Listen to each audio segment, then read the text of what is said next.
Buenos días, hermanos, que el Señor les bendiga. Les pido que me acompañen con una oración para empezar. Amado Padre Celestial, te damos gracias por este día, gracias por tus bendiciones, Señor, gracias por todo lo que haces por nosotros, Señor, gracias porque nos permites venir en esta mañana para estar en tu presencia, Padre Santo. Señor, te doy gracias por la vida de cada uno de mis hermanos que están aquí, Señor, y gracias por la bendición que ha sido en estos días poder ver a muchos hermanos que no habíamos visto en todo este tiempo de la pandemia. Gracias por eso. Padre Santo, yo te pido que el estudio que tú has puesto en esta mañana, Señor, sea como una semilla en nuestros corazones, Señor, que tu Santo Espíritu nos dé la sabiduría para entender lo que tú tienes que decirnos, Señor. Te bendecimos, te alabamos, Señor, y te pedimos que seas tú el que nos dé el entendimiento para obedecer lo que tú quieras decirnos. En el nombre de nuestro Señor Jesucristo, amén. Bueno, mis queridos hermanos, vamos a continuar. Esta semana nos toca la lección número 2 y vamos a ver algunas cosas. No sé si vamos a alcanzar el día de hoy, porque había muchas cosas importantes en este estudio, pero vamos a intentar ver hasta dónde llegamos, ¿ya? La primera, esta lección se llama Dios escoge al gemelo menor. ¿De qué estamos hablando? Todo el folleto nos habla de las elecciones que el Señor hace, que no necesariamente para nosotros tienen sentido, no necesariamente son como a nosotros nos parece. En este caso vamos a hablar de la historia de Jacob y de Esaú, y cómo Dios decidió escoger a quien Él decidió escoger. Entonces empecemos con Génesis 25 del 19 al 34, que es la lectura que teníamos para el día sábado. Por favor, les voy a leer en la versión NBI. ¿Ya? Dice, esta es la historia de Isaac, el hijo que tuvo Abraham. Isaac tenía 40 años cuando se casó con Rebeca, que era hija de Betuel y hermana de Labán. Betuel y Labán eran arameos de Padán Aram. Isaac oró al Señor en favor de su esposa porque era estéril. El Señor oyó su oración y ella quedó embarazada. Pero como los niños luchaban dentro de su seno, ella se preguntó, si esto va a seguir así, ¿para qué sigo viviendo? Entonces fue a consultar al Señor y Él le contestó, 2 naciones hay en tu seno, 2 pueblos se dividen desde tus entrañas. Uno será más fuerte que el otro y el mayor servirá al menor. Cuando le llegó el momento de dar a luz, resultó que en su seno había mellizos. El primero en nacer era pelirrojo y tenía todo el cuerpo cubierto de vello. A este lo llamaron Esaú. Luego nació su hermano, agarrado con una mano del talón de Esaú. A este lo llamaron Jacob. Cuando nacieron... ¿Puedes regresarle? ¿La anterior? Gracias. Cuando nacieron los mellizos, Isaac tenía 60 años. Los niños crecieron. Esaú era un hombre de campo y se convirtió en un excelente cazador, mientras que Jacob era un hombre tranquilo que prefería quedarse en el campamento. Ahora sí. Isaac quería más a Esaú porque le gustaba comer de lo que él cazaba, pero Rebeca quería más a Jacob. Un día, cuando Jacob estaba preparando un guiso, Esaú llegó agotado del campo y le dijo, dame de comer porque ese guiso rojo, porque estoy muy cansado. Por eso a Esaú se le llamó Edom. Véndeme primero tus derechos de hijo mayor, le respondió Jacob. Bueno, ya. Me estoy muriendo de hambre, contestó Esaú. Así que ¿de qué me sirven los derechos de primogénito? Véndeme entonces los derechos bajo juramento, insistió Jacob. Esaú se lo juró y fue así como vendió a Jacob sus derechos de primogénito. Jacob, por su parte, le dio a Esaú pan y guiso de lentejas. Luego de comer y beber, Esaú se levantó y se fue. De esta manera menospreció sus derechos de hijo mayor. Ya. Este es el primer pasaje que tenemos para hoy y como les digo, ya aquí hay tantas cosas importantes que podemos hablar de las decisiones y elecciones que hace el Señor y las que hacemos nosotros también en respuesta a lo que Él hace en nuestras vidas. Miren, la semana anterior ya vimos un poco en el mapa de lo que Fabián nos explicó, cómo fue todo el viaje de la familia de Abraham, ¿cierto? Que empezó con su padre Taré, que salió y se quedaron a medio camino en Aram o Haram. Y por eso vemos que ahí estaba todavía parte de la familia, en Padán Aram, ¿no?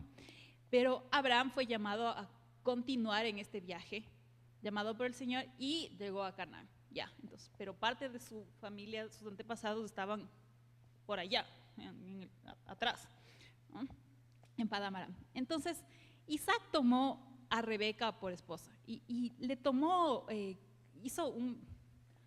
fue obediente en este caso, porque tomó a alguien del pueblo, como el Señor, o sea, de la descendencia de Sem, parte del pueblo que Dios había dispuesto que este sea el pueblo, y entonces hizo bien en casarse con Rebeca, y fue a Padán Aram y les buscó y todo.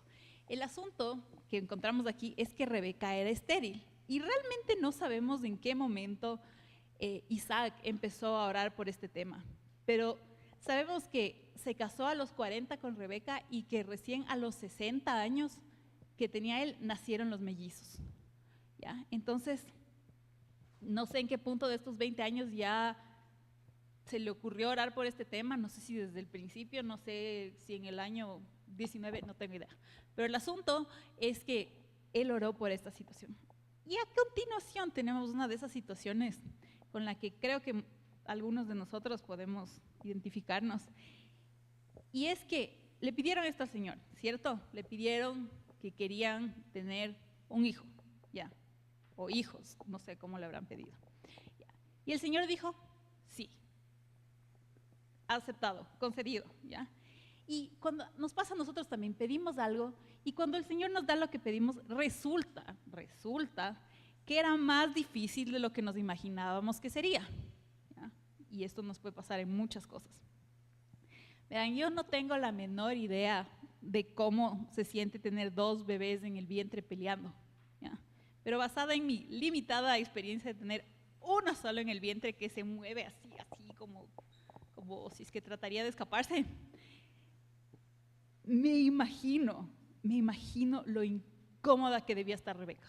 O sea, pero me puedo imaginar que las personas, las mujeres que han tenido embarazos así con hijos así inquietísimos, saben cómo es la cosa, ¿no? Cuando están ahí dándose. Entonces yo me imagino que 2 y peleando debe ser intenso, por decirlo menos, ¿ya?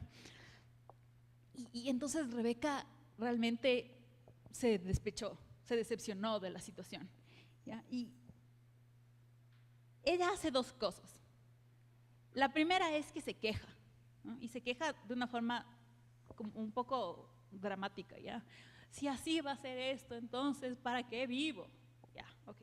Pero después hace algo completamente bueno, que es acudir al Señor y preguntarle qué está pasando, ¿ya? Entonces, creo que si en algún momento nosotros nos encontramos en la posición de que estamos despechados, decepcionados y ya nos quejamos y ya dijimos, Señor, ¿por qué es así mi vida? ¿Por qué todo a mí, todo yo, todo ya? Después entonces podemos entrar en razón, así como Rebeca, ir donde el Señor y decir, Señor, ¿me puedes como explicar qué es lo que está pasando y por qué está pasando? Ya. Entonces no les digo nunca se decepcionen y nunca tengan un mal momento, porque seguramente va a pasar. Hay situaciones en la vida en que decimos, en serio, ya aparece una tras otra, ya. Entonces ya, después de quejarnos, podemos ir donde el Señor y preguntarle, Señor, ¿qué está pasando? ¿Qué es todo esto? ¿Ya? Entonces, y el Señor le dio a Rebeca lo que sea que necesitaba. En este caso ella quería una explicación, recibió una explicación. Pero funciona, sirve en todos los casos, cuando buscamos ayuda, explicación, consuelo, lo que sea, el Señor nos provee esto. Entonces sucede como dijo el Señor, que habían 2 diferentes naciones en ella, y nacieron estos bebecitos. Y primero nació Esaú, que era pelirrojo y muy velludo. Y segundo nació Jacob, agarrado del talón de Esaú. Otra vez, si es que este embarazo de Rebeca fue complicado, este parto con un bebé agarrado del pie del otro, ni siquiera, ya, debe haber sido bien intenso, por lo menos, ya digamos, ya, solo sobrevivió porque Dios quería que sobreviva, ya. Pero en esta situación estaba. Y como es habitual, todos los que tienen hijos o sobrinos o hasta mascotas, pueden saber que cada uno tiene su propio temperamento, ¿no? Cada uno es como es, ¿no? Al uno le gustan unas cosas, al otro le gustan otras cosas. Y en esta familia vemos que había Esaú, que le gustaba salir y de cacería y todo, y vemos a Jacob, que le gustaba quedarse en la casa. Y en vez de decir que bueno, mis hijos son diferentes o algo, en esta familia empezó a haber un problema por esta diferencia de temperamentos. Y empezó a ver favoritismos claros. El papá prefería al uno, la mamá prefería al otro. Y vemos la dinámica de esta familia, de lo que hoy en día llamaríamos una familia disfuncional, ¿no? Completamente. Es peculiar, o sea, que cómo estos niños crecieron o sea, vivieron en la misma casa, crecieron en el mismo ambiente, y por sus temperamentos los padres actuaban de forma tan diferente hacia ellos. Eso no está bien. O sea, no es que nos deja este ejemplo para que nosotros hagamos lo mismo, escojamos nuestro favorito y a él le mimemos. No, no, no. Vemos en qué terminó este favoritismo y no fue nada bueno. Miren, entonces pasa el tiempo con estos bebecitos, y un día Esaú llega de cacería. Y su reacción es peculiar, porque Rebeca no se llevaba tanto con Esaú. Pero el rato que Esaú llega a la casa, su reacción es muy parecida a la de Rebeca durante el embarazo, ¿no? Verán, Esaú llegó de cacería, y ella había dicho, como dijimos antes, ya, si es que así va a ser esto, para eso me muero, ¿ya? Y llega Esaú y le dice a Jacob, dame las lentejas porque ya me muero, ¿ya? Verán, él llegó caminando, ¿no? Yo digo, llegó de la cacería caminando, así que así como morirse, no estaba muriéndose de hambre, o sea, no es que literalmente se moría de hambre. Seguramente tenía bastante hambre, no les digo que no haya estado cansado, pero su reacción es súper parecida a la de su mamá, ¿no? Con esta como exageración de, ¿para qué me sirve la vida si no me das las lentejas, ¿no? Miren, es interesante ver cómo actúa él y qué pasa con nuestros hijos también. Los niños, sobre todo en la primera parte de la infancia, aprenden por imitación, ¿ya? Entonces actúan como el medio les enseña que actúen. A veces nos preguntamos, ¿por qué mi hijo es tan, digamos, enojado? Y debería preguntarme, ¿cómo soy yo para que mi hijo esté reaccionando así? ¿Por qué mi hijo es lo que sea, rebelde, ya? ¿Estoy haciendo yo caso a Dios? ¿Estoy haciendo yo caso a mis autoridades? ¿Hablo mal de mi jefe? O cualquier cosa que sea. Entonces, los niños aprenden por imitación. Y si ven este patrón como un patrón habitual en sus vidas, hasta grandes, como vemos, Esaú seguramente oyó que su mamá se quejaba de esta manera más de una vez, él aprendió y de grande hizo lo mismo, ¿no? Y Esaú llega y le dice que se va a morir de hambre, ¿no? Y Jacob, o sea, seguramente no creyó que su hermano estaba muriendo de hambre, porque no dice entonces Jacob le dio los primeros auxilios para reanimarle al pobre o algo así, sino aprovechó la situación y dijo, bueno, entonces véndeme tu primogenitura. Y vemos así como Rebeca despreció algo tan importante por la dificultad del momento. No les digo para nada que un embarazo difícil sea cosa fácil. No digo que era poca cosa lo que le estaba pasando a Rebeca. Y tampoco digo que haya sido poca el hambre o la molestia que haya tenido Esaú. Pero la cosa es que la reacción, ella despreció su vida en el momento de la dificultad. Y él despreció su primogenitura, que era algo que el Señor le había dado. Y era algo que conllevaba no solo una responsabilidad, sino también bendiciones. Y ese rato, por el hambre, dijo, esto no me importa. Entonces, de eso tenemos que tener en cuenta. O sea, en este caso es fácil decir, ay, ¿cómo puedes desperdiciar tu primogenitura por unas lentejas? Pero ¿y nosotros qué desperdiciamos por qué cosas? Por ejemplo, esto es absolutamente, ¿cómo se llama?, visible en casos de infidelidad en los matrimonios. ¿En serio por eso vas a botar tu familia, tu vida, tus hijos, por todo? ¿Por absolutamente nada? ¿Vas a destruir a ti y a todos los que están bajo tu techo? Sí, o sea, nos puede parecer que el plato de lentejas es ridículo, pero esto es igual de ridículo. Estás cambiando una primogenitura por un plato de comida, estás cambiando una familia porque alguien te hace sentir bien y te halaga a tu ego, ¿ya? Lo que sea. O cualquier cosa ridícula que escogemos en vez de las cosas que el Señor nos ha dado. Esto es lo que estaba haciendo. Así que no es que nosotros, ya que ninguno de nosotros tiene un derecho de primogenitura y nos van a dar el doble de la herencia, esto no va a pasar hoy en día, pero tenemos cosas que el Señor nos ha dado. Por favor, no seamos como Esaú, porque sí, el Señor, antes de que nazcan, ya vemos que el Señor había escogido que iba a ser dos diferentes naciones. Pero dentro de eso, cada uno de nosotros tiene libre albedrío y Esaú despreció lo que el Señor le había dado. ¿Podía acaso hacer lo mismo el Señor y decir que Esaú va a ser el que sirva a Jacob sin que Jacob se porte mal? Sin que Esaú se porte mal, sí. Sin que Jacob mienta, sí. Pero nosotros, dentro de las cosas que el Señor nos pone, también tenemos decisiones que tomar. Sigamos con un poco más adelante. En Génesis ya, bueno, entonces pasa esto de las lentejas, le vende la primogenitura, resulta que nadie se murió porque realmente no se estaba muriendo, y ya hay toda esta pelea, ¿no? Le engaña al uno, luego le engaña otra vez, le engañan al papá Isaac para que le dé la bendición a Jacob haciéndose pasar por Esaú, y la cosa es que esa familia termina en un caos. O sea, vemos que parte de la disfuncionalidad, ¿no? Fuera del favoritismo, era que también Rebeca hacía planes con Jacob para mentirle al papá y todo, o sea, y Jacob decía, bueno, mami, y, o sea, esa familia era un caos, ¿ya?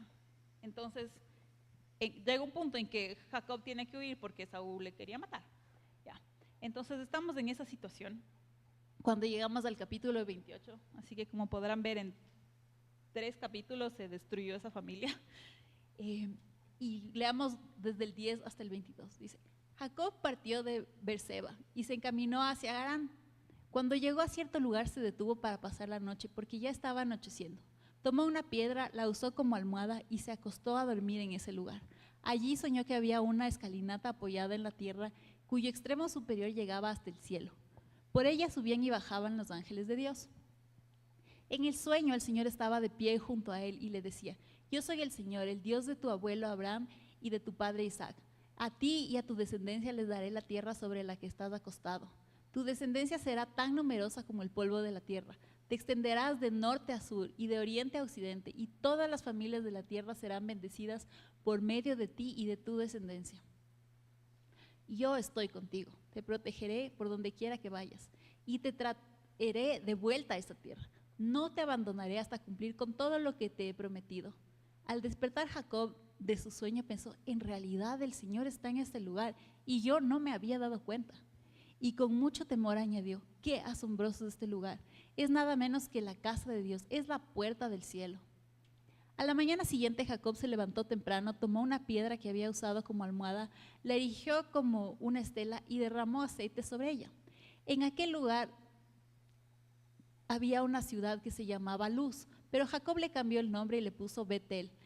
Luego Jacob hizo esta promesa, si Dios me acompaña y me protege en este viaje que estoy haciendo, y si me da alimento y ropa para vestirme, y si regreso sano y salvo a la casa de mi padre, entonces el Señor será mi Dios. Y esta piedra que yo erigí como pilar será casa de Dios, y de todo lo que Dios me dé, le daré la 10ª parte. Ya. A ver, entonces aquí, como podemos recordar, otra vez Jacob está yendo hacia la familia, hacia los parientes de Abraham, otra vez en la misma tierra donde se quedaron algunos, ¿cierto? En Aram. Y Rebeca le recomendó a Jacob que huya, obviamente, para que no le mate, pero también por razones de las esposas que había tomado Esaú que no le simpatizaban a la familia, ¿ya?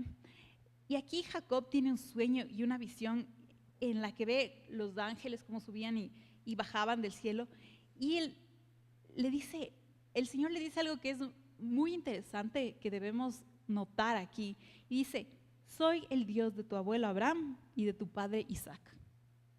En este punto no le dice, soy tu Dios, porque como naciste en la casa de Isaac y eres nieto de Abraham, entonces como resultado yo obviamente soy tu Dios. No, no, no, no. En este punto le dice, yo soy el Dios de tu abuelo y de tu padre. ¿No? La otra cosa que vemos es que el Señor le prometió a Abraham todo lo que, la tierra y todo lo que iba a ser la descendencia y su bendición y todas esas cosas. Y el hecho de que el Señor cumpla la bendición, como decía aquí, la promesa que Dios le hizo a Abraham, no tenía nada que ver con qué tan bien o qué tan mal se comporte Jacob. Es más, ni siquiera en este punto tenía que ver con que Jacob le haya aceptado como su Dios, sino que lo que Dios dijo que va a hacer y lo que Él va a cumplir, eso es lo que va a cumplir. Si Él ha prometido, eso es, y eso es todo, ¿ya? Y no importa nosotros qué podamos hacer, no podemos arruinar la fidelidad del Señor, eso es imposible, ¿ya? Entonces, en el 16, este es otro de esos versículos que podemos aplicar, creo que a muchas situaciones de nuestra vida, en la que Jacob dice, wow, en verdad, Dios ha estado en este lugar y yo no me he dado ni cuenta, básicamente, ¿no? Yo creo que nos ha pasado a todos, seguramente, en que Dios hace tanto, pero tanto, tanto por nosotros, nos muestra su amor, misericordia, gracia, cuidado, etcétera. Y a veces no nos damos ni cuenta, a veces no decimos ni gracias siquiera, ¿no? Y Jacob estaba viendo esto y recién ahí con la visión se dio cuenta, así como, estás vivo porque el Señor quiere que estés vivo, ya con eso es bastante, ¿no? O sea, pero a veces nos pasa eso, que necesitamos algo drástico o dramático para decir, el Señor sí ha estado en esto, ahora me doy cuenta, ¿ya? Recordemos ser agradecidos con el Señor, pero bueno. Entonces, ay Jacob, pero nos pasa a muchos de nosotros. Se le ocurre decir que si Dios va a ser su Dios, Él va a poner unas condiciones que Dios tiene que cumplir, y si le cumple, Él le acepta. Ay Jacob. También va a diezmar por si acaso. Ya, verán, o sea, ¿acaso no nos damos cuenta de que tener al Señor como nuestro Dios es lo mejor que nos puede haber pasado en esta vida? Es lo mejor. Como que no es que le estamos haciendo el favor a Dios de, verás, si haces lo que yo digo, yo te acepto. Ubiquémonos realmente. Pero le doy gracias a Dios de que tenga esa clase de paciencia, así como tuvo con Jacob, con nosotros cuando se nos ocurren estas ideas, así como, verás Señor, yo te voy a decir algo y si tú me das, o si es que tú me cumples, o si tú haces, yo te acepto. No, o sea, gracias a Dios por su amor y por su misericordia de que ese rato no le dio un golpe a Jacob y dijo, a ver, ubícate, ¿no? O a cualquiera de nosotros, pero bueno. Entonces, al leer este pasaje, primero, aparte de darle gracias a Dios por su paciencia con Jacob y por nosotros, vemos también que algo de lo que Jacob vio en su infancia, en su casa, aprendió acerca de ofrecerle cosas al Señor. Vemos que su abuelo, Abraham, había hecho altares en agradecimiento al Señor y él aparentemente en algún rato vio esto, porque se le ocurrió que esto era lo correcto hacer, poner esta piedra para simbolizar este agradecimiento al Señor. Y también vemos que, sabemos por la historia en Melquisedec, que Abraham daba los diezmos. Entonces, en algún momento de su vida, Jacob vio esto y recordó que las personas del pueblo de Dios, los hombres del pueblo de Dios, le dan al Señor el 10% de todo lo que Él les da. Entonces, miren, esto es muy importante porque Jacob, el Señor le había escogido. Había nacido, era el nieto de Abraham, o sea, tremendo hombre de fe, ya. Pero hasta este punto, él no estaba claro de su identidad en Dios. Aunque haya nacido en la casa que haya nacido, hijo de Isaac, escogido por el Señor, todavía no tenía muy clara esta situación de quién era él. El Señor ya le había escogido a él, pero él todavía no se decidía por escoger al Señor. Entonces su vida hasta este momento sin el Señor evidentemente era caótica. ¿Ya? Pero lo que vemos aquí es que nosotros como padres o abuelos o tíos o lo que seamos, nuestro ejemplo está siendo visto por las siguientes generaciones. Vemos que Jacob no había todavía aceptado al Señor como su Señor, pero se acordaba de este asunto de los diezmos. Se acordaba de este asunto de hacer un altar de agradecimiento al Señor.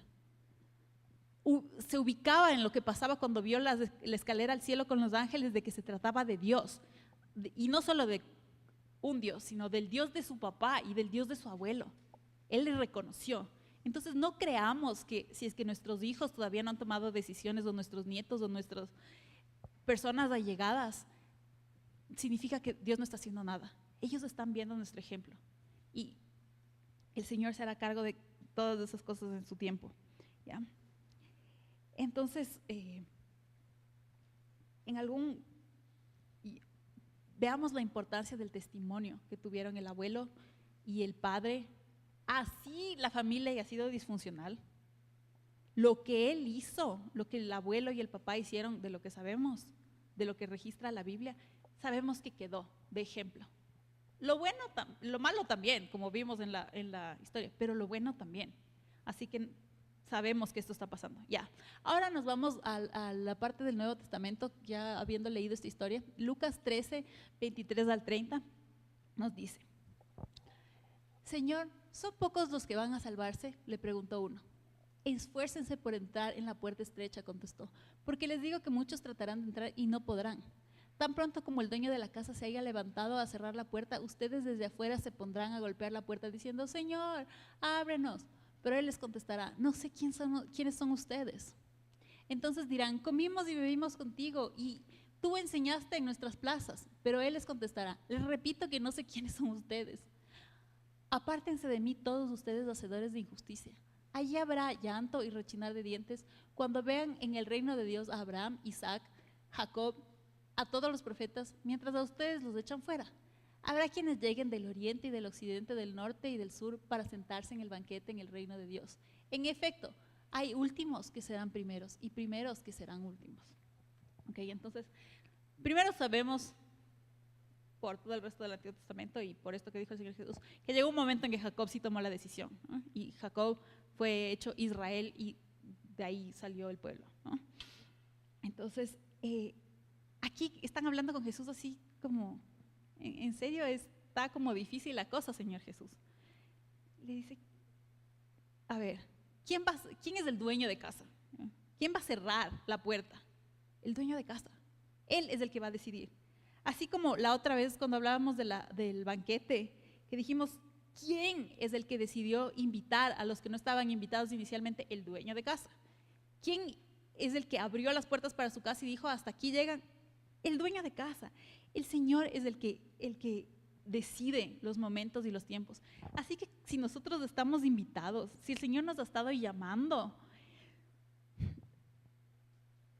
por nuestro bien, en todos los sentidos, aceptemos y obedezcamos esa invitación rápidamente, ¿no? Mientras más rápido tengamos al Señor como Señor de nuestras vidas, mejor va a ser las cosas de ahí en adelante. No digo sin problemas, pero con la guía del Señor y con el amparo de Él, las cosas son completamente distintas que sin Él. Hoy, paréntesis, hoy tenemos bautizos, así que si alguien más de los que no está ahí quiere bautizarse, todavía hay tiempo porque no empezamos con eso. Ya. Entonces estas personas le dicen al Señor: pero comimos y bebimos contigo. Comer y beber es ser siervo de Dios. Comer y beber cerca del Señor ¿es ser siervo de Dios? No. Tú enseñaste en nuestras plazas. Escuchar las enseñanzas acerca de Dios nos hace sus hijos o sus siervos. No porque tengamos un calendario como tenía, y es que nosotros decimos esto y lo otro y lo otro y lo otro.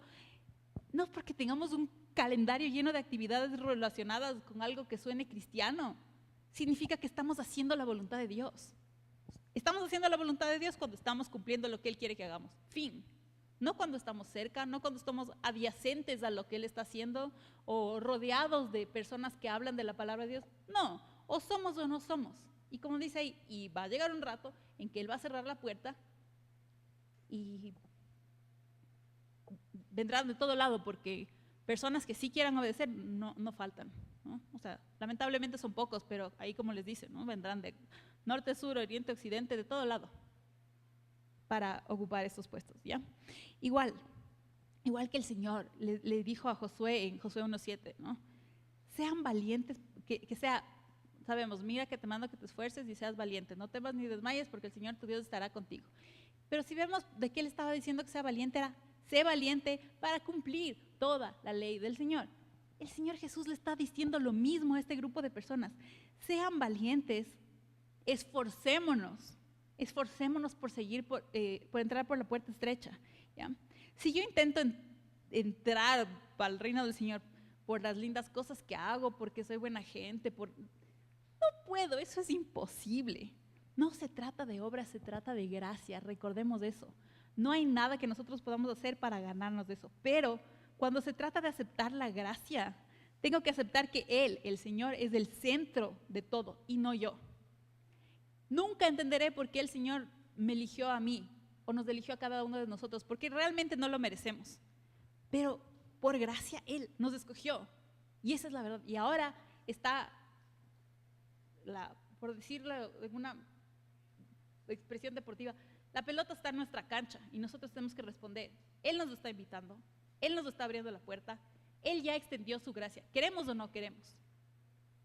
Porque si no vamos a estar como los otros que dicen, pero Señor, yo sí escuchaba que tú hablabas de la plaza, yo comí cerca de donde tú estabas comiendo. ¿Qué tiene que ver eso con nada? Ya, esforcémonos, como dice.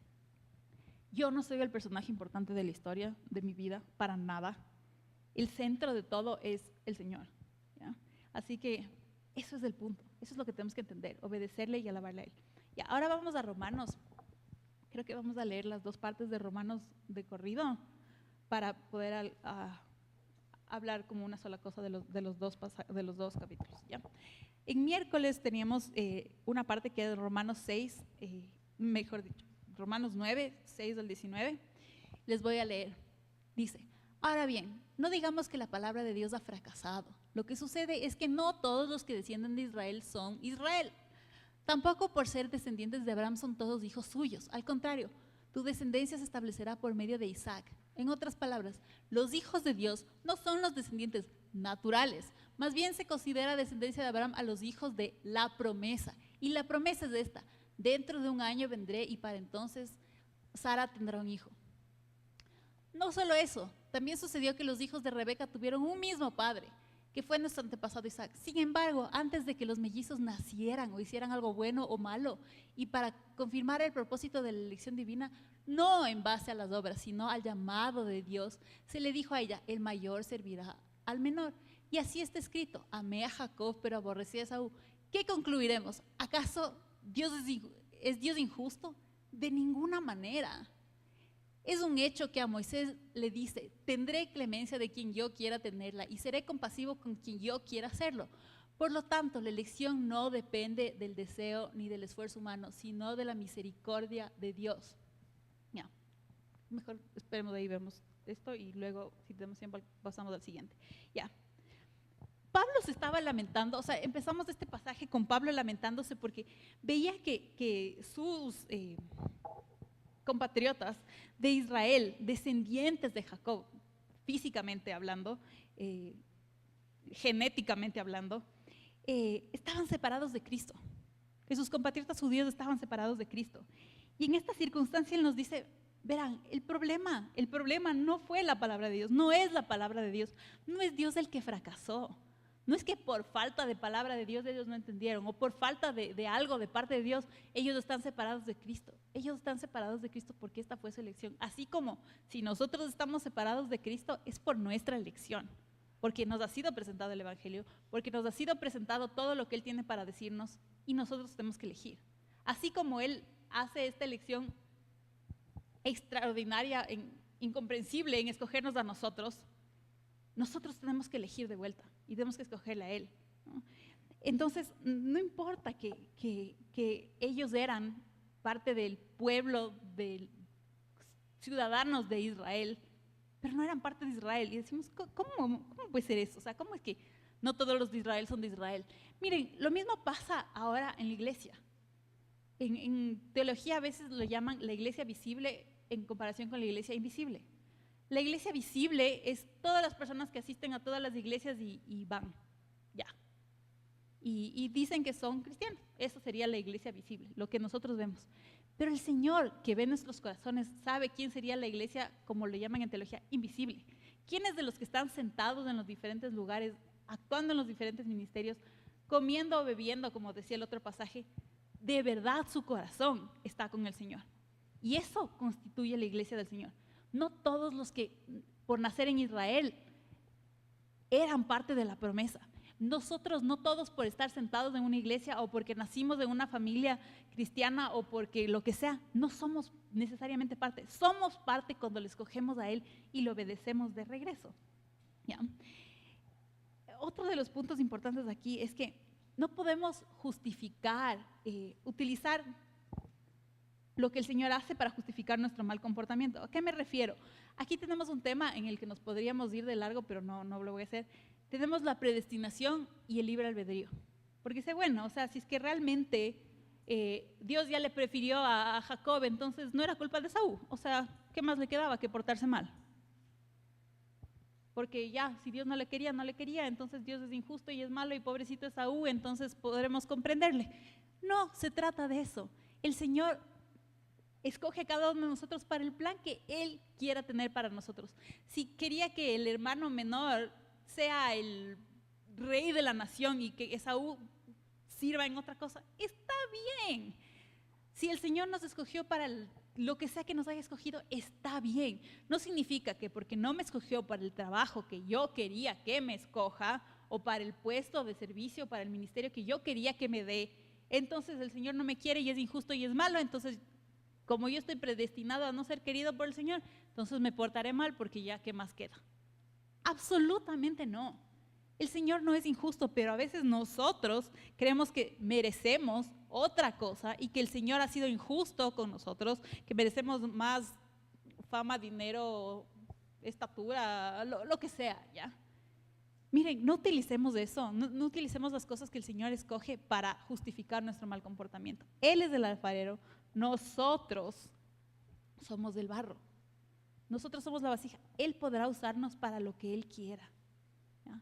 Así que si no nos usa para lo que a nosotros se nos ocurre que debía usarnos, o damos gracias por ser usados y aprendemos a que Él está dándonos del lugar nuestro porque Él conoce nuestro corazón mejor que nadie y que en ese lugar vamos a estar completamente plenos y tener esta vida en abundancia en Él, que no necesitamos lo que creemos que necesitamos, sino que Él sí sabe lo que necesitamos. Ya, podemos entender eso. O podemos enojarnos, resentirnos y decir, bueno, o sea, Dios es malo, con tal a mí no me quiso, por eso soy como soy. No es así, no es así para nada. Y aquí nos da el ejemplo, miren, Esaú, Jacob, tuvieron el mismo papá, misma mamá, nacieron en la misma casa. ¿Por qué Dios escogió que Jacob iba a ser? Yo no sé, yo no soy nadie para cuestionarle a Dios, pero eso no significa que Esaú podía hacer todo lo que hizo en rebeldía a lo que pasó. ¿No? Recordemos de esto, cuando hablamos de las elecciones de Dios. ¿Dios es injusto? Absolutamente no. Absolutamente no. Y quedemos claros en eso. Vamos a quedar ahí. Todavía teníamos otra parte de Romanos y teníamos salmos que leer. Espero que hayan podido leer en sus casas y si no, les invito a hacerlo y que el Señor les bendiga. Y mis queridos hermanos, lo que quiero dejarles de esta mañana es que, miren, no importa si nosotros hemos nacido cerca del cristianismo, hemos escuchado toda nuestra vida, lo que sea, es momento de que nosotros decidamos y que nosotros hagamos nuestra elección, de que vamos a seguir con el Señor o no vamos a seguir con el Señor. No cercanos, no pareciendo, no nada. ¿Somos o no somos pueblo? Y eso es lo que nosotros nos toca elegir en esta mañana. El Señor ya nos está, ustedes todos están invitados, todos estamos invitados por el Señor con su gracia a aceptarle, a ser parte de su pueblo. Y ahora, como les dije, la pelota está en su cancha. Les toca a ustedes decir, ¿va a ser el Dios de mi padre, de mi abuelo, o va a ser mi Dios? ¿Ya? Que el Señor nos bendiga, mis queridos.